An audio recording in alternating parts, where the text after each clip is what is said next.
मंगलमय मंगल करण वीतराग विज्ञान। नमो ताहि जात भय अरहंतादि महान। करि मंगल करि हो महा ग्रंथ करण को काज। जात मिलै समाज सब पावे निज पद राज। मिथ्या भाव अभावत जो प्रगट निज भाव। सो जयवंत रहो सदा यह ही मोक्ष उपाय।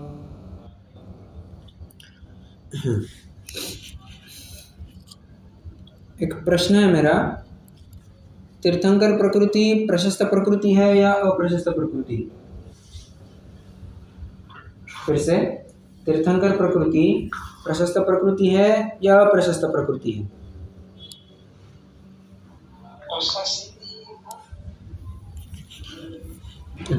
नहीं, आप ओपनली आंसर दीजिए, कोई हड़बड़ाने की जरूरत नहीं है। उत्तर आप आपको कहना है कि प्रशस्त है, ठीक है, बराबर, प्रशस्त उत्तर बराबर है। और कोई उसमें उत्तर देना चाहेगा? आप कहेंगे तीर्थंकर प्रकृति को अप्रशस्त कैसे कहे, बराबर, यही सबके मन में चल रहा होगा। किंतु आप एक बात से शायद वाकिफ नहीं होंगे, तीर्थंकर प्रकृति अप्रशस्त प्रकृति है, परंतु स्थिति बंध की अपेक्षा से। जो हम कहते हैं ना तीर्थंकर प्रकृति प्रशस्त प्रकृति है, वो तो अनुभाग की अपेक्षा से कहते हैं। अनुभाग मतलब जिस फल को लेकर के जिस इंटेंसिटी से वो फल देती है वो प्रशस्त है, उसका अनुभाग बंध प्रशस्त रूप में लिया गया है। स्थिति बंध की अपेक्षा से विचार किया जाए तो देव आयु, तिर्यंच आयु, मनुष्य आयु, इन 3 आयुओं को छोड़ करके शेष 143 कर्म प्रकृतियां उनका स्थितिबंध अप्रशस्त बताया गया है। मैंने 143 कैसे कहा?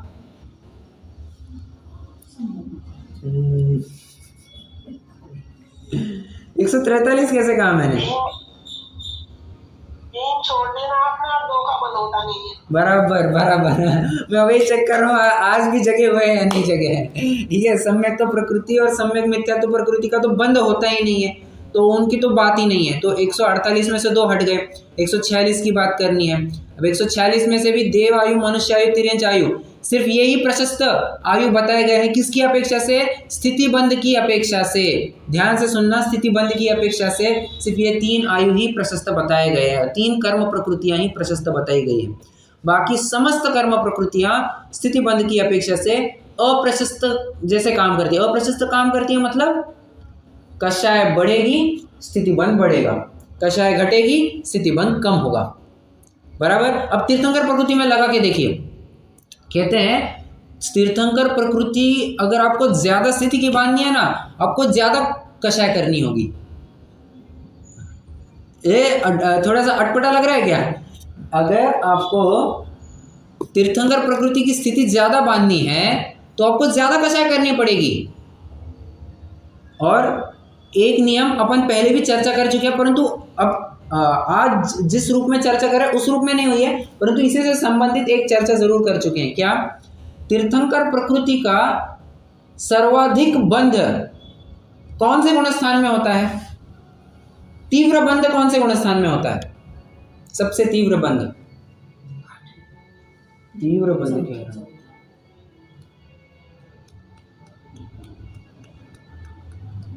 बताइए।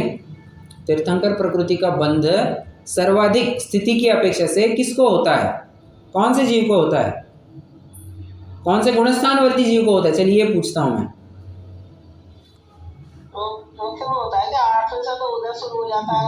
बराबर 8 क्या कहा? 8वें से उदय चालू होता है।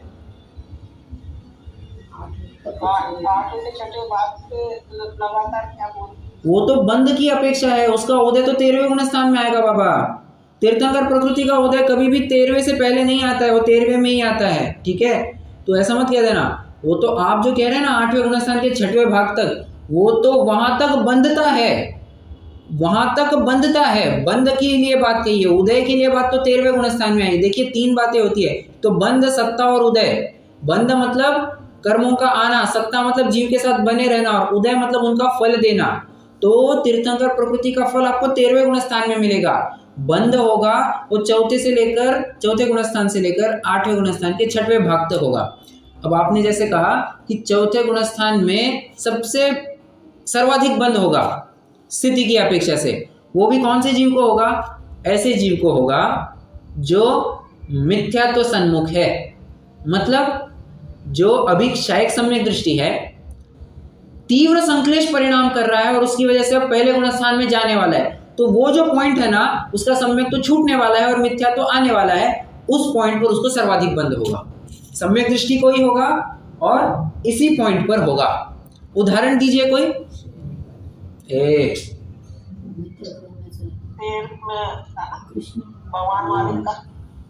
नहीं, भगवान महावीर कहाँ से आए? शेर नहीं, मतलब शेर की पर्याय में हुआ था ना, जब मिथ्यात्व जाने वाला। अरे पर मैं तीर्थंकर प्रकृति की बात कर रहा हूँ। तीर्थंकर प्रकृति का बंध मनुष्य के अलावा कोई कर ही नहीं सकता है। कर्म भूमि मनुष्य के अलावा कोई कर ही नहीं सकता है। वहाँ तो सम्यक दर्शन हुआ था। हाँ, वहाँ तो सम्यक दर्शन की बात हुई। मैं तो यहाँ पर तीर्थंकर प्रकृति के बंध की बात कर रहा हूँ। ध्यान से सुनना, ये प्रकरण बहुत महत्वपूर्ण है। अगर इस प्रकरण से चूक गए तो फिर आप जिनागम के रहस्य से चूक जाएंगे। इसलिए इन प्रकरणों को ध्यान से, शांति से सुनिए और चर्चा में पार्टिसिपेट कीजिए। सभी जन उत्तर देने का प्रयास करें। सिर्फ कुमकुम जी प्रयास कर रही है। राजा श्रेणी, मैंने अभी कहा कि क्षायपशमिक सम्यक दृष्टि की बात होती है, तो क्या राजा श्रेणी क्षायपशमिक सम्यक दृष्टि थे?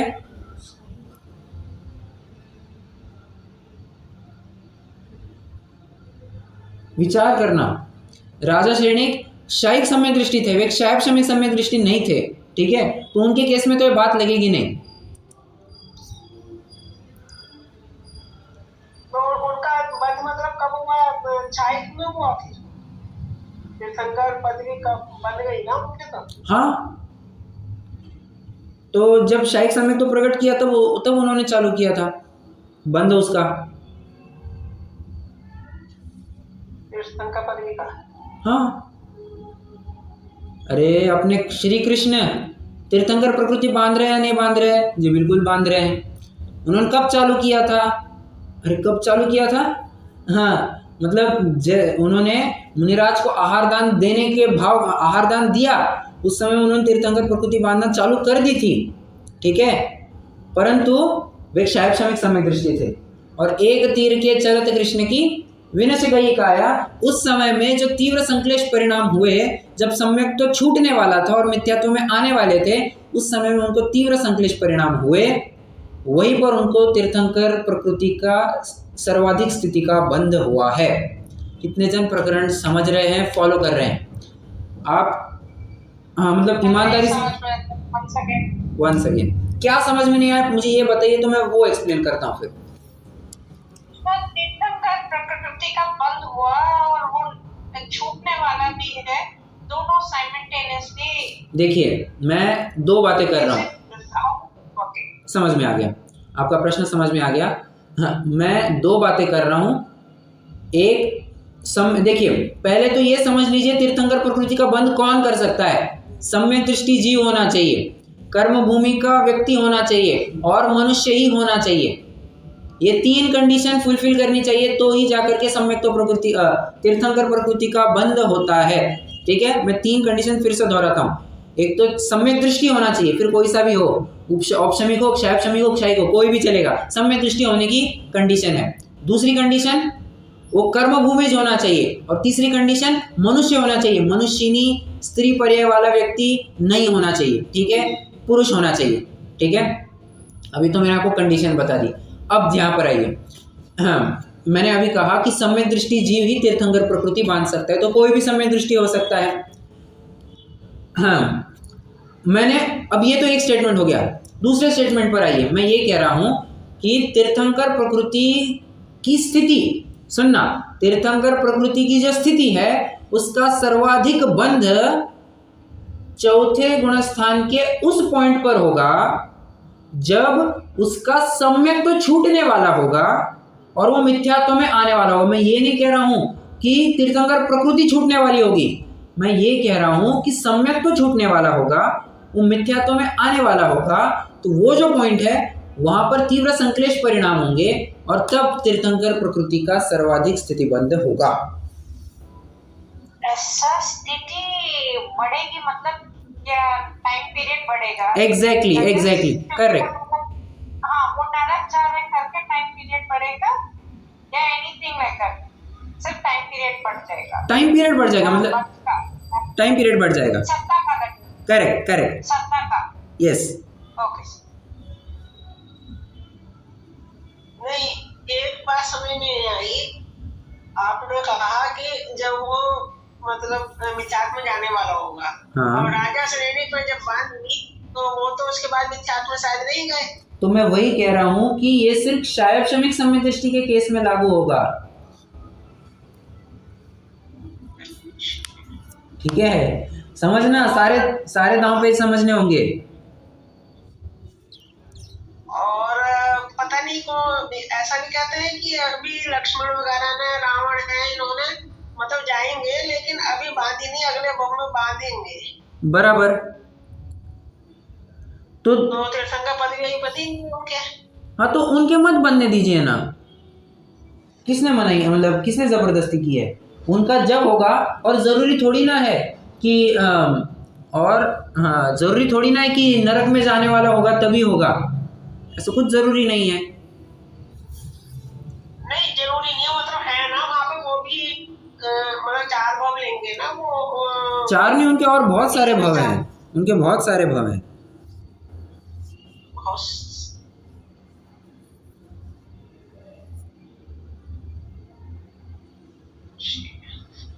नहीं समझ में आ रहा है? नहीं, अभी यही सुना था कि उनके 4 भवन, 3 इनके, ये तो है ही 16वें तीर्थंकर यहीं के, लेकिन लक्ष्मण और रावण के लिए भी ये सुना था 4 ही भवन, लेकिन उनकी अभी बंदी नहीं है, बांधेंगे वो। हाँ, तो वो जब बांधेंगे तब देखेंगे। जो बांधना प्रारंभ कर चुका है अपन उसकी बात कर रहे हैं अभी। तो ये कृष्ण क्या मतलब वहां से आके मनुष्य भव लेकर अभी थोड़ी हो जाएंगे तीर्थंकर, अभी हो जाएंगे। 16वें तीर्थंकर कह रहे हैं ना, निर्मल कुमार नाम के। हाँ जी। तो हो सकता है हाँ, हो सकता है तुरंत, मतलब मनुष्य होकर के तुरंत ये भी कर सकते हैं। कर सकते हैं क्योंकि उसका टाइम ज्यादा है ना, अभी तीसरे नरक का तो टाइम ज्यादा रहेगा। बराबर सही समझा आपने। ठीक है, कल्पना जी आपको समझ में आया क्या? कैसा? हाँ, आप रिपीट कर सकते हैं क्या? तो फिर मुझे कंफर्मेशन भी मिल जाएगा कि हाँ आपको समझ में आ गया। अब इन शॉर्ट 3-4 लाइन में बस एक्सप्लेन कर दीजिए फिर से। सर, जब सम्यक्त्व से गिरेंगे, हाँ, सम्यक्त्व से गिरेंगे तब तीर्थंकर प्रकृति जो बाकी है उसकी स्थिति बढ़ जाएगी। करेक्ट, सर्वाधिक होगी।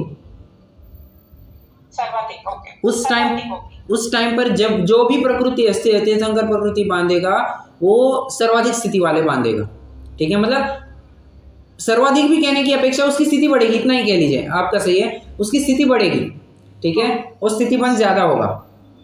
ओके, मैंने जानबूझ करके टेक्निकल कंसेप्ट उठाया है क्योंकि अगर आपका उपयोग नहीं रहेगा तो आपको समझ में नहीं आएगा। ठीक है, चलिए।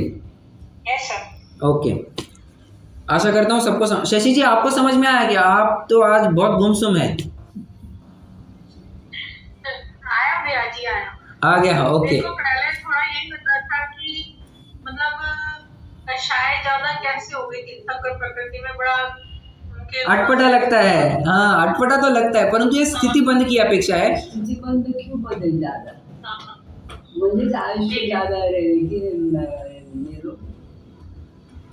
आयुष्य नहीं, हमारी दादी जी का प्रश्न है कषाय से स्थिति बंद ज्यादा होगी मतलब क्या?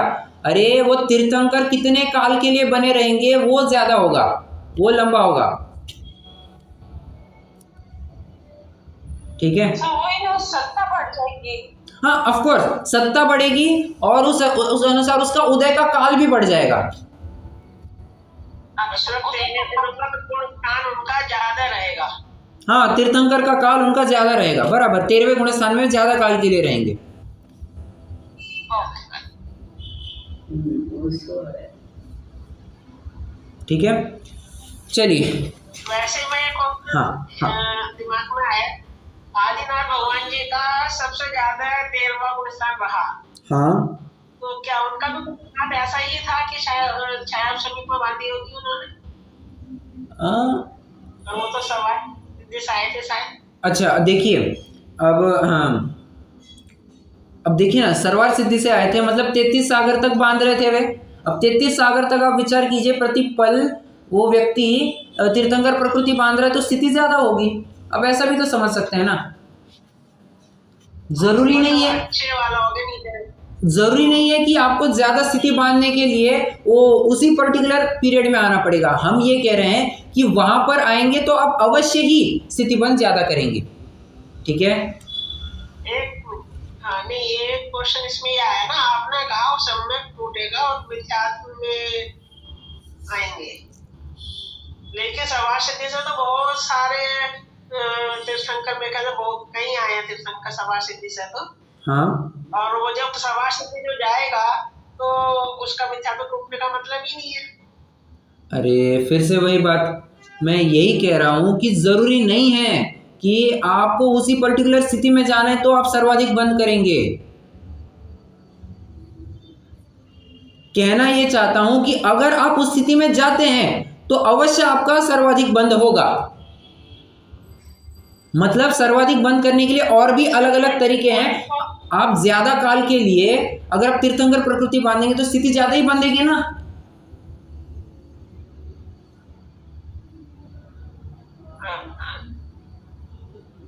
Sir but the point was actually discussion का कि सबसे ज्यादा तीर्थंकर स्थिति बंद कौन से अवस्था में होता है?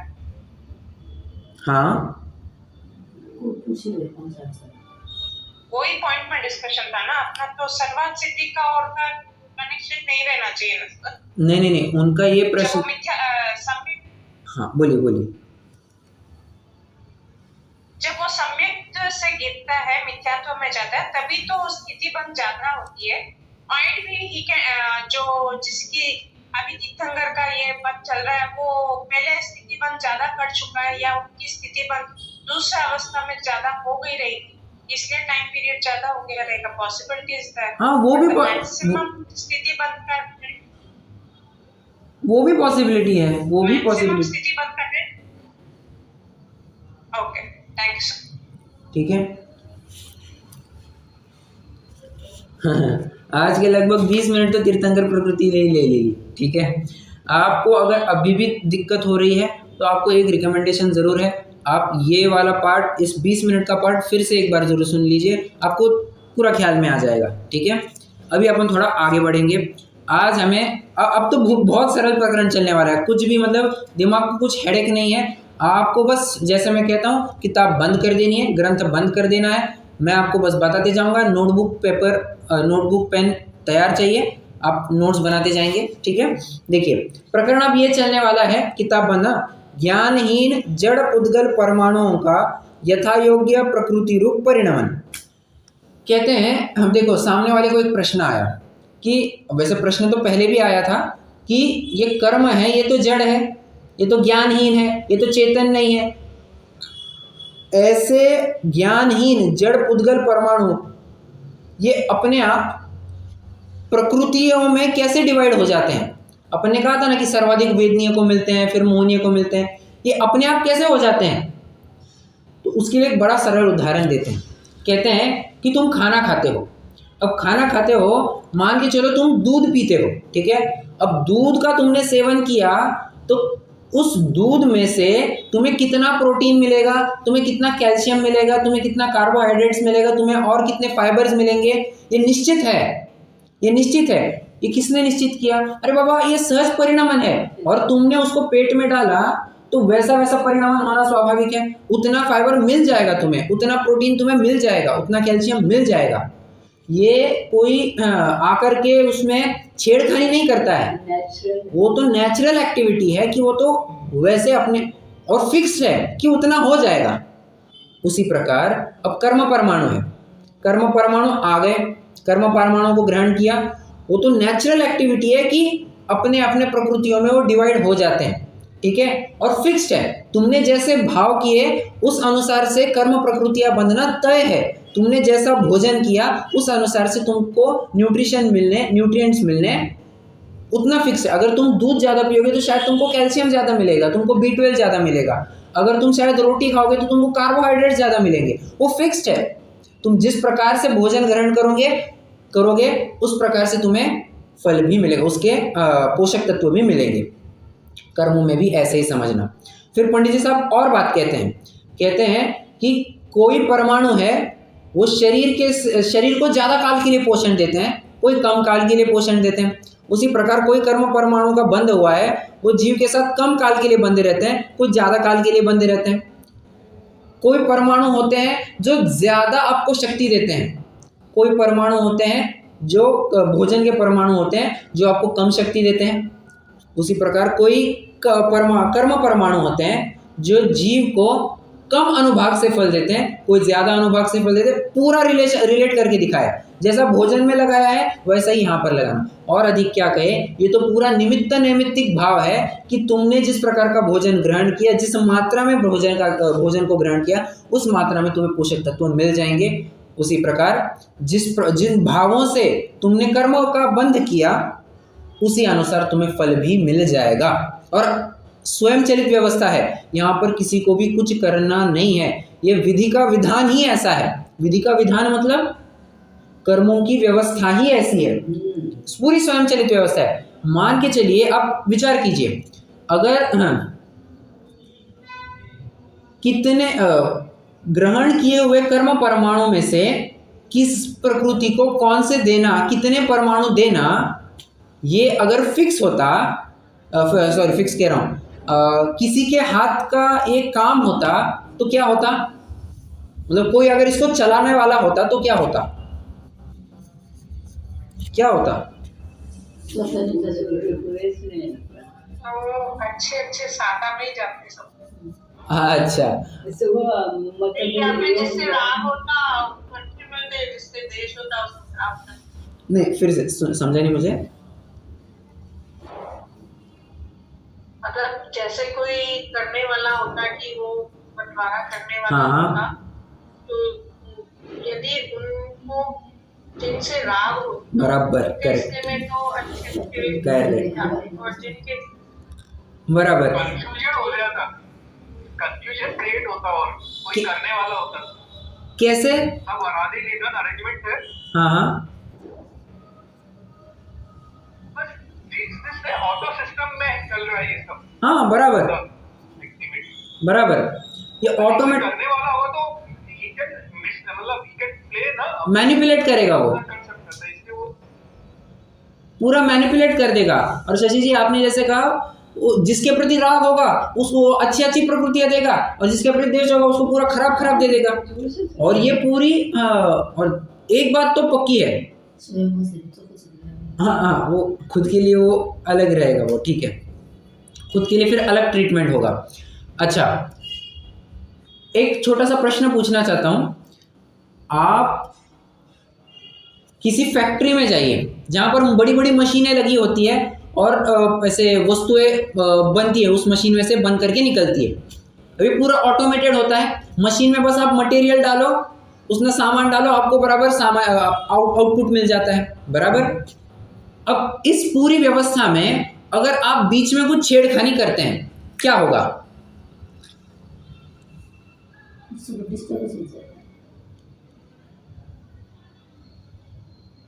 गड़बड़ ही होगा सब, पूरा गड़बड़ हो जाएगा, मशीन उल्टी पुल्टी चलने लग हो सकती है। आपने मान करके कुछ बीच में बटन वटन दबा दिया, या आपने कुछ मटेरियल यहाँ का वहाँ कर दिया, कुछ नहीं करना है। ये मशीन में बस इनपुट आता जाएगा और वो अपना माल बनाना चालू कर देगा। तुम्हें बीच में हस्तक्षेप नहीं करना है। अरे तुमको एक पेन भी बनाना है ना, तो कोई कहेगा नहीं उसमें रिफिल भी डालनी पड़ेगी, ये भी करना पड़ेगा। अरे सब ऑटोमेटेड हो गया है, और जितनी भी चीज़ें ऑटोमेटेड होती है उनको बीच में हस्तक्षेप बिल्कुल भी स्वीकृत नहीं होता है। जितनी भी स्वयंचलित व्यवस्थाएं होती है वो स्वयंचलित ही रहने देनी चाहिए। अगर कुछ भी हस्तक्षेप करने जाएंगे तो वो नाश को प्राप्त होगी, उसमें बिगाड़ हो जाएगा, वो लोप को प्राप्त हो जाएगी, और ऐसे में तो पूरी वस्तु व्यवस्था ही बिगड़ जाएगी, जो कि संभव नहीं है कभी। ठीक है, इसलिए आप विचार कीजिए कर्मों का स्वयंचलित होना कितना आवश्यक है, कितना महत्वपूर्ण है। जो कहते हैं कि राम की मर्जी के बिना यहाँ पत्ता भी नहीं हिलता, अल्लाह की मर्जी के बिना यहाँ पर कोई हवा भी नहीं बहती, गॉड की मर्जी के बिना यहाँ पर कुछ एक काम भी नहीं होता, भगवान की मर्जी के बिना यहाँ पर कुछ नहीं होता, ये कहने की बातें हैं। अगर किसी की मर्जी के ऊपर ही सब चलता होता तो ये तो ऐसा हो गया ना, करे आप फल दे अन्य, करेगा दाढ़ी वाला भोगेगा मूंछ वाला, और फल देगा कोई और, तो ऐसी व्यवस्था हो जाएगी। इसलिए ऐसी कोई दूसरा कराता नहीं है, और हम किसी के कठपुतली हो जाते। देखिए एक रहीम का दोहा है, जो नाचत कठपुतरी कर्म नचावत गात, अपने हाथ रहीम जो नहीं अपने हाथ। क्या कहते हैं यहाँ पर, मैं थोड़ा अपने हिसाब से अर्थ मॉडिफाई करके बता रहा हूँ, ठीक है, कस्टमाइज करके मैं आपको अर्थ बताता हूँ। कहते हैं जिस प्रकार एक कठपुतली होती है वो किसी के हाथों के इशारों पर नाचता है, वो कठपुतली हाथों के इशारों पर नाचती है, बराबर। अब इसमें हुआ क्या, वो खुद से कुछ काम नहीं कर रहा है, वो जैसा हाथ ऊपर उठाएगा वो ऐसा भी ये ऊपर करेगा, वो उसने कुछ नीचे किया वो अपना पैर हिलाना चालू करेगा, मतलब दूसरे के इशारे पर नाचना चालू कर जाएगा। और इसमें हो जाएगा अपने हाथ रहीम जो नहीं अपने हाथ, मतलब अपने हाथ भी अपने हाथ में नहीं होंगे, मतलब अपने हाथ भी अपने हाथ में नहीं होंगे, मतलब करेक्ट, वो सेल्फ कंट्रोल ही नहीं होगा। जो तुम्हारा हाथ है, जो तुम्हारा कर्तृत्ववान हाथ है, वही तुम्हारे हाथ में नहीं, मतलब वही तुम्हारे कंट्रोल में नहीं है, तो ऐसी बात हो जाएगी। इसलिए स्वयं चलिए, मैं बार बार इस शब्द के ऊपर एम्फोसिस दे रहा हूँ, बार बार उसे दोहरा रहा हूँ, क्योंकि हाँ आज क्या हालत है तो सभी जानते हैं। भगवान करता है, भगवान मुझे दे देगा, भगवान तेरा ये कर देगा, भगवान तेरा वो कर देगा, हाँ ये पाठ फेरो तेरा वो हो जाएगा, ये करो वो तेरा वो हो जाएगा, किसी और का भला हो जाएगा। कुछ नहीं होता है, कुछ भी नहीं होता। तुम जैसे भाव करोगे वैसा फल मिलेगा। किसी बस थोड़ी क्रियाकांड से कुछ भगवान को खुश करके वो तुम्हारे कर्म बदलेगा, ऐसा संभव नहीं है। तुम जैसा काम करोगे वैसा बीज बोओगे और वैसा ही फल पाओगे। जो बीज बोए बबूल का आम कहाँ से होए, संभव ही नहीं है। तो जैसे तुमने भाव किए हैं वैसे ही तुमको फल मिल जाएगा, और तुम्हारे किए भावों का ही तुम्हें फल मिलेगा। किसी अन्य के भावों का फल तुम्हें नहीं मिलेगा, और ना तुम्हारे किए भावों का फल किसी अन्य को मिलेगा। फिर से, किसी दूसरे के भावों का फल तुम्हें नहीं मिलेगा, और तुम्हारे भावों का फल किसी और को भी नहीं मिलेगा। ठीक है, तो ये सब आपने जो कहा अपने अपने परमाणु में मतलब जीव के साथ बंध होता है, ये पूरी निमित्त नैमित्तिक व्यवस्था है। जीव ने यहाँ पर योग किया, वहाँ आत्म प्रदेशों में कंपन हुआ, वहाँ पर कर्म परमाणु आए, जीव के साथ बंधे। ये एक प्रकार से निमित्त नैमित्तिक संबंध है। ठीक है, कर्ता कर्म संबंध नहीं है। जीव ने कर्मों को बांधा है, ये व्यवहार का कथन है। निश्चय से देखा जाए तो जीव कर्मों को बांधता नहीं है, वहां पर निमित्त नैमित्तिक संबंध मात्र है। ठीक है, हाँ, आप चाहे तो अपनी नोटबुक ले लीजिए। वैसे ठीक है, कोई दिक्कत नहीं, मतलब जरूरत नहीं कोई लिखने की। हाँ हेलो, बोलिए ना। मेरी आवाज आ रही है? हाँ, मैं ये पूछ रहा हूँ, एक तरफ अपन ये बोलते हैं कि फुटकल कर कुछ नहीं करते, हाँ, मतलब आत्मा ही पावरफुल होती है, हाँ, शक्ति आत्मा में ही होती है। हाँ, और जब ये फुटकल आत्मा से अटैच हो जाते हैं, देन दे बिकम पावरफुल, ऐसा कहना है क्या? नहीं, वहाँ पर भी अपेक्षा है, मतलब आप जो कहना चाहते हैं वहाँ पर भी अपेक्षा है। ये मैं थोड़ा इस चीज को समझना चाहता हूँ। हाँ, उद्गल से अटैच होती नहीं है आत्मा, और एक तरफ बोलते हैं कि कर्म कुछ नहीं करते, और फिर जब इसमें अटैच हो जाते हैं तो then they play their role, जब उनको फल आता है तो हालत खराब हो जाती है आदमी। बराबर।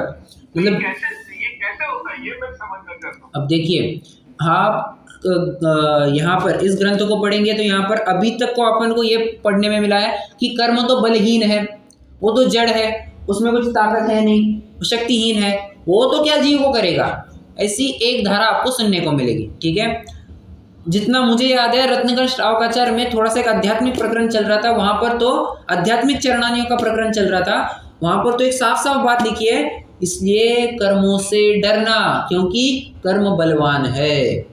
वहाँ पर बात लिखी है कर्म बलवान है, तो कौन सी बात सही समझे? देखिए अपेक्षा है इसमें। अगर आप यहाँ पर क्या कहते हैं, कर्म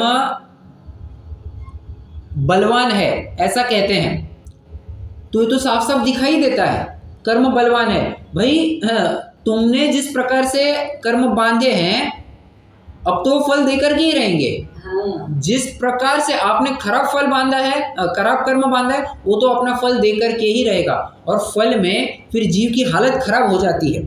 तो इसलिए किसी अपेक्षा से कहा जाता है कि कर्म बलवान है, ये मानना पड़ेगा, ये मानना पड़ेगा। क्यों? दूसरे ने से यही कथन बनता है। दूसरा ने क्या कहेगा? जीव कर्म के फल को भोगता है। भले आदमी जीव कर्म के फल को भोगता है, मतलब कर्म बलवान है ना, कर्म ने जो फल दिया वो खाना पड़ेगा तुम्हें, उसे भोगना ही पड़ेगा, और भोगना ही न्याय है, इसलिए कर्म बलवान है। अपेक्षा एक। अपेक्षा दो, कर्म तो वह शक्तिहीन है। शक्तिहीन कैसे? शक्तिहीन इस प्रकार से फल देने का काम वो करेगा, रिएक्ट करना या नहीं करना है तुम्हारे हाथ में। अगर तुमने सोचा कि ये कर्म तो मुझे कुछ भी नहीं कर सकते हैं, ये तो मेरी शक्ति के सामने ये कर्म क्या ही ताकत रखते हैं, ये इनकी कुछ भी शक्ति नहीं है कि ये मेरे ऊपर असर कर सके, ये मुझे उन रूप बना ले, मुझे जड़ बना ले, इनकी कोई ताकत नहीं है। अगर ये समझ लिया तो फिर कर्म भी शक्तिहीन है। और देखिए दो बातें, एक आपका पूरा माइंडसेट के ऊपर खेल है। आप क्या समझते हैं? अगर आपको लगता है नहीं यार कर्म बांधा है फल आएगा, तो आप समझ लेना डरे हुए हैं और कर्म आपके ऊपर हावी होगा, आप उस केस में कर्म बलवान बनेगा। अगर आप विचार करते हैं कि ये कर्म जैसा भी है मैं उसका सामना करने को तैयार हूँ, कर्म बलहीन है। ये पूरा आपके माइंडसेट के ऊपर, पूरा पुरुषार्थ के ऊपर, और आप जिस प्रकार से कथन करते हैं उस अपेक्षा के ऊपर भी निर्भर करता है। ठीक है, I hope the point is clear now. मेरे को इसमें ऐसा लग रहा है, वैसे तो वो कर्म शक्तिहीन है, लेकिन जब अपन उनको बांधते हैं, मतलब अपन कुछ गड़बड़ करते हैं रात में और ये अटैच हो जाते हैं, then they become powerful। मैं वही कह रहा हूँ यहाँ पर भी आपको अपेक्षा लगेगी। वो कर्म बलवान है या दुर्बल है, ये पूरा आपका पुरुषार्थ, पूरा आपका माइंडसेट ही डिसाइड करता है, और किस अपेक्षा से आप अप्रोच करते हैं वही मैटर करता है। ऐसा डायरेक्टली आप नहीं कह सकते हैं। एक मिनट, ये आप डायरेक्टली नहीं कह सकते हैं। एक मिनट, ये आप डायरेक्टली नहीं कह सकते हैं कि कर्म पहले तो बलहीन थे जीव के साथ, फिर उनका संयोग हुआ तब जाकर के वे बलवान हो गए।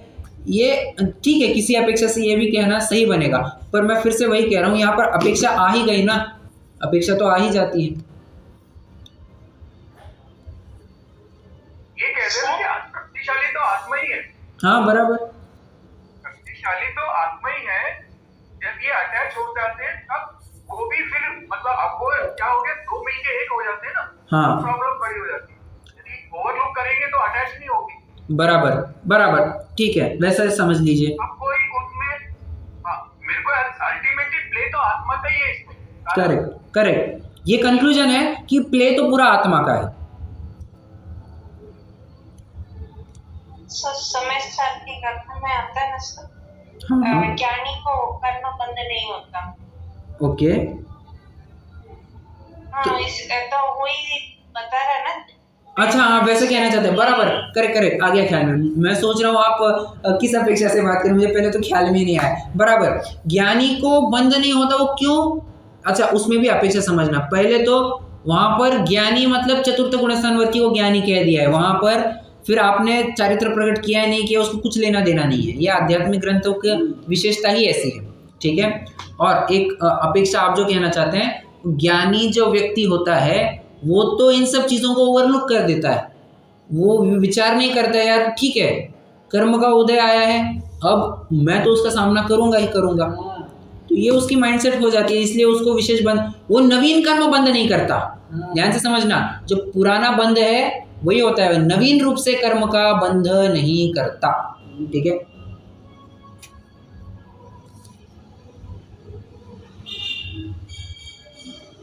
बंद नहीं होता, वो तो ये राष्ट्र की वजह से योग सम्यक दर्शन, ठीक है। यहाँ पर निमित्त नैमित्तिक संबंध के लिए कुछ और उदाहरण दिए जा रहे हैं। वे कहते हैं जिस प्रकार कंकरी डालने से कंकरी था ना, नहीं, मंत्र आदि के निमित्त से जलादिक में नहीं, क्या है, जैसे मंत्र निमित्त से जलादिक में रोग आदि दूर करने की शक्ति होती है। ओके, हाँ, कहते हैं मंत्र आदि, आपने कुछ मंत्र मारा तो जल से वो जल एकदम दवाई वाला हो जाता है और आपका रोग दूर कर देता है, होता है ऐसा, मंत्र आदि के निमित्त से होता है। और कंकरी आदि के माध्यम से सर्प आदि रोकने की शक्ति होती है, मतलब आपने पत्थर के ऊपर कुछ किया, सर्प का जो प्रयोग हो रहा था, सर्प की जो शक्ति थी वो रुक जाती है। तो ऐसा भी समझिए कैसे है, यहाँ पर तुम काम पत्थर पे कर रहे हो सर्प में रहा है। हाँ देखो, क्या कहूँ अभी, एक उदाहरण और लेता हूँ। शुभचंद्र आचार्य की कथा सभी को पता है। वहाँ पर करते क्या है, वे एक मुट्ठी भर मिट्टी लेते हैं और पत्थर पर डाल देते हैं, बराबर, उससे वो पत्थर सोने का हो जाता है। अब यहाँ पर क्या किया, निमित्त नैमित्तिक संबंध है पूरा, जितने भी चमत्कार आदि आप कहते हैं ना, वो सब निमित्त नैमित्तिक संबंध जानना। अब देखेंगे तो एक दूसरे के ऊपर कुछ नहीं किया है, एक दूसरे में कुछ भी नहीं हुआ है, परंतु जैसे जैसे यहाँ पर मंत्र का उच्चारण चालू हो जाता है, वहाँ वैसे रोग का शमन भी होने लगता है, वहाँ वैसे जहर भी उतरने लगता है, ठीक है, सारी बातें हैं। चलिए अपन इतना प्रकरण एकदम फटाफट पढ़ लेते हैं।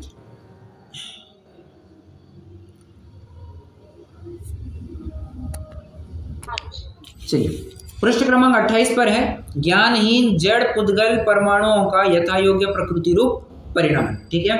अब इसमें मैं चाहूँगा कि आप पहला और दूसरा जो पैराग्राफ है उसके ऊपर एक चार्ट बनाएं, ठीक है। चार्ट कैसे बनेगा, ये आपके लिए एक छोटा सा होमवर्क रहेगा, मैं रूपरेखा आपको दे दूंगा, ठीक है।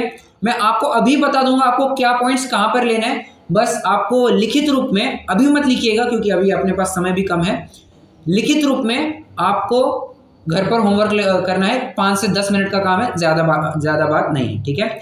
चलिए प्रश्न पढ़ते हैं। अब यहाँ कोई प्रश्न करे कि पुद्गल परमाणु तो जड़ है, उन्हें कुछ ज्ञान नहीं है, तो वे कैसे यथायोग्य प्रकृति रूप होकर परिणमन करते हैं, ठीक है। तो समाधान, जैसे भूख होने पर मुख द्वारा ग्रहण किया हुआ भोजन रूप पुद्गल पिंड मांस, शुक्र, शोणित आदि धातु रूप परिणमित होता है, ठीक है। अब देखिए समझिए, मैं आपको साइमल्टेनियसली बताते जाऊंगा। यहाँ पर क्या लिखा है, भूख होने पर, वहां पर लिखा है कषाय होने पर। देखिए मैं दृष्टांत और सिद्धांत दोनों को साथ में पढ़ा रहा हूँ। यहाँ पर लिख रहे भूख लगी, भूख होने पर, और यहाँ पर कह रहे कषाय होने पर। भूख होने पर क्या, मुख के द्वारा भोजन ग्रहण किया। अब यहाँ पर कषाय होने पर क्या, योग द्वारा कर्म परमाणुओं को ग्रहण किया। आप रिलेट करते जाइए फिर से, भूख होने पर, यहाँ पर कषाय होने पर, मुख द्वारा ग्रहण किया हुआ, योग द्वार से ग्रहण किया हुआ, आप ऐसे रिलेट करते जाइए। हाँ मैं बता रहा हूं फिर से, भोजन रूप पुद्गल पिंड, कर्म वर्गणा रूप पुद्गल पिंड, ठीक है। मांस, शुक्र, शोणित आदि धातु रूप परिणमित होता है, ज्ञाना वर्णादि प्रकृति रूप परिणमित होता है, ठीक है। कितने जन समझ पा रहे हैं मैं आपको कैसे कोरिलेशन बैठा रहा हूं, समझ में आ रहा है। आपको बस इसी रूप में 2 कॉलम बनाने हैं और एक के सामने एक लिख करके निकालना है, ठीक है। चलिए, तथा उस भोजन के परमाणुओं में तथा उन कर्म परमाणुओं में यथा योग्य किसी धातु रूप थोड़े और किसी धातु रूप बहुत परमाणु होते हैं, किसी प्रकृति रूप थोड़े और किसी प्रकृति रूप बहुत परमाणु होते हैं। यहां पर धातु की बात की, यहां पर परमाणु की बात की, ठीक है। तथा उनमें कई परमाणुओं का संबंध बहुत काल रहता है, कईयों का थोड़े काल रहता है। ये कॉमन पॉइंट है, ये सेम टू सेम लाइन आपको अगले पैराग्राफ में मिल जाएगी, तो आप कॉमन पॉइंट के रूप में ही लिखेंगे, ठीक है। हाँ, उसके बाद तथा उन परमाणुओं में कई तो अपने कार्य को उत्पन्न करने की बहुत शक्ति रखते हैं, कई थोड़ी शक्ति रखते हैं। ये भी लाइन आपको सेम टू सेम मिल जाएगी, ठीक है। ये भी आपको कॉमन लाइन में ही डालनी है। हाँ, वहां ऐसा होने में कोई भोजन रूप पुद्गल पिंड को ज्ञान तो नहीं है, वहां ऐसा होने में किसी कर्म वर्गणा रूप पुद्गल पिंड को ज्ञान तो नहीं है। क्या ज्ञान नहीं है? कि मैं इस प्रकार परिणमन करूं तथा और भी कोई परिणमन कराने वाला नहीं है। मैं इस प्रकार परिणमन करूं और भी कोई परिणमन कराने वाला नहीं है। ये लाइन दोनों तरफ लग जाएगी। ऐसा ही निमित्त नैमित्तिक भाव हो रहा है, उससे वैसे ही परिणमन पाया जाता है। ये पूरा का पूरा निमित्त नैमित्तिक संबंध है और ये भी लाइन आपके लिए दोनों तरफ कॉमन आ जाएगी। रूपरेखा समझ में आई कि आपको कैसे बनाना है? छोटा सा चार्ट बनेगा, कैसे बनाना है ख्याल में आया?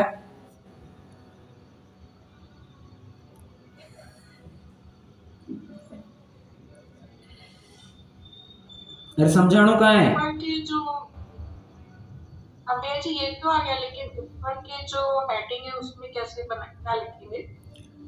हेडिंग आप लिखिए उदाहरण और दृष्टांत, ऐसे लिख दीजिए। उदाहरण और सिद्धांत, सॉरी उदाहरण खाना रहे भोजन नाचने सगा कर्म। अब यही पूछ रहे थे ना, हेडिंग क्या देना है? जी भैया जी। बस उदाहरण ऑब्लिक दृष्टांत, राइट में लिखिए सिद्धांत, ठीक है। और फिर सिद्धांत के कॉलम में पूरा कर्मों की बात आएगी, दृष्टांत के कॉलम में पूरे भोजन की बात आएगी, ठीक है। आइए अगला पैराग्राफ फटाफट पढ़ते हैं। ऐसे तो लोक में निमित्त नैमित्तिक बहुत ही बन रहे हैं, जैसे मंत्र निमित्त से जलादिक में रोगादि दूर करने की शक्ति होती है तथा कंकरी आदि में सर्पादि रोकने की शक्ति होती है, उसी प्रकार जीव भाव के निमित्त से पुद्गल परमाणुओं में ज्ञान वर्णादि रूप शक्ति होती है। यहाँ विचार कर अपने उद्यम से कार्य करे तो ज्ञान चाहिए, परंतु वैसा निमित्त बनने पर स्वयमेव वैसे ही परिणमन हो तो वहाँ ज्ञान का कुछ प्रयोजन नहीं है, ठीक है। कहते हैं अगर खुद से कुछ करना चाहे तब ज्ञान लगेगा, जब व्यवस्था ही स्वयं चलित है तो स्वयं से ज्ञान की कोई आवश्यकता नहीं है। इस प्रकार नवीन बंद होने का विधान जानना, ये बात की उन्होंने बंद की। अब कल बात करेंगे सत्ता और उदय की। आज पंडित जी साहब ने हमारे साथ बंद की चर्चा पूरी की, अब सत्ता और कर्मों की चर्चा, सत्ता और उदय की चर्चा पंडित टोडरमल जी कल करेंगे। आज के लिए बस इतना ही। कुछ प्रश्न हो तो जरूर पूछ सकते हैं।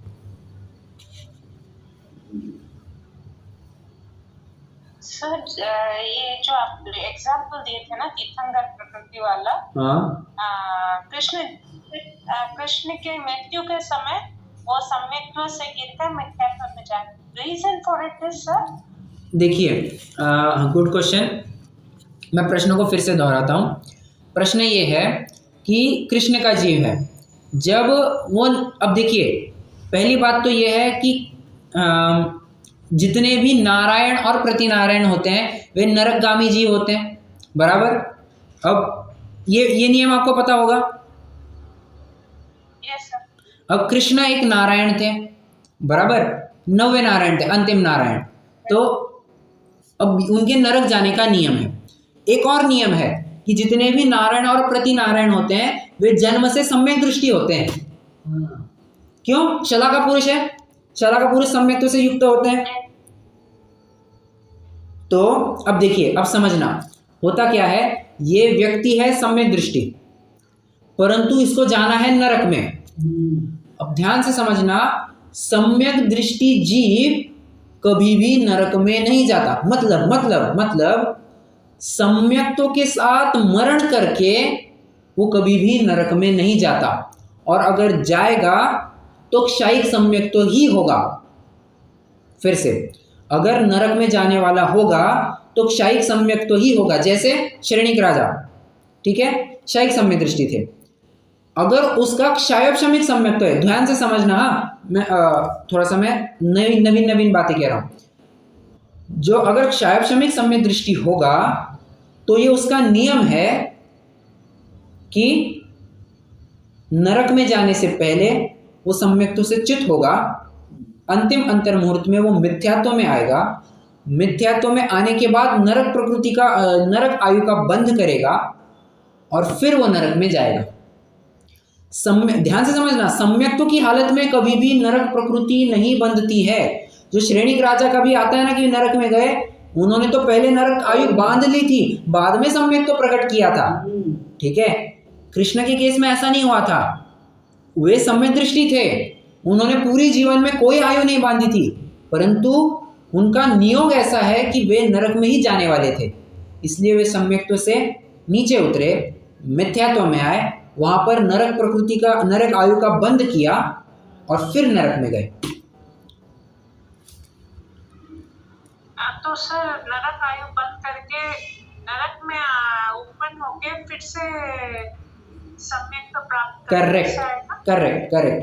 ऐसे जो जीव होते हैं नरक में गए, एक अंतर मुहूर्त बीत जाने, मतलब देखिए सम्यक्त्व से च्युत हुए, एक अंतर मुहूर्त बीतेगा, उसके बाद उनकी आयु पूरी हो जाएगी, ठीक है। आयु पूरी होने के बाद नरक में जाने वाले, नरक आयु चालू होते से ही एक अंतर मुहूर्त बीतने दीजिए, एक अंतर मुहूर्त बीतने के तुरंत बाद वे सम्यक्त्व को फिर से प्रकट कर लेते हैं, ये फैक्ट है।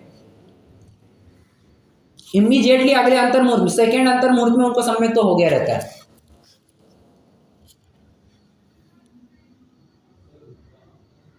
म्हणजे नरक में गया પછી सम्यक दृष्टि पास हो जाता, आटले तो सम्यक मिथ्यात्व हो जाता। बराबर।